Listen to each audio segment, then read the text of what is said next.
माता दुर्गा की शक्ति की उपासना के प्रथम श्लोक में शक्ति रूपेण के स्थान पर प्रकृति रूपेण शब्द का प्रयोग करने पर श्लोक बन जाता है। या देवी सर्वभूतेषु प्रकृति रूपेण संस्था।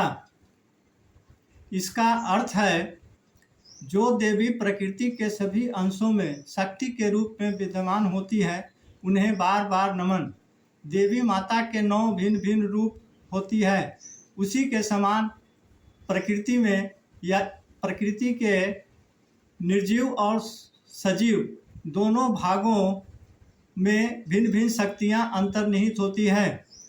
धरती, हवा, जल और अग्नि अर्थात सूर्य प्रकृति के निर्जीव भाग हैं, लेकिन इन सभी भागों में निहित भिन्न भिन्न शक्तियों के कारण ही इस धरती पर जीवन दायिनी शक्ति है। अकेले किसी में पूर्ण जीवन दायिनी शक्ति नहीं है।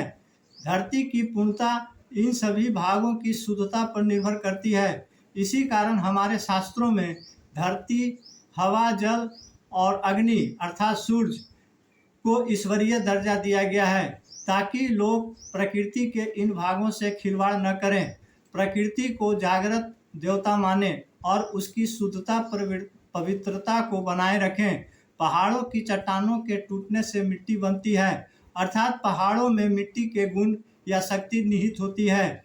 मिट्टी में हवा, जल और सूर्य की रोशनी अर्थात अग्नि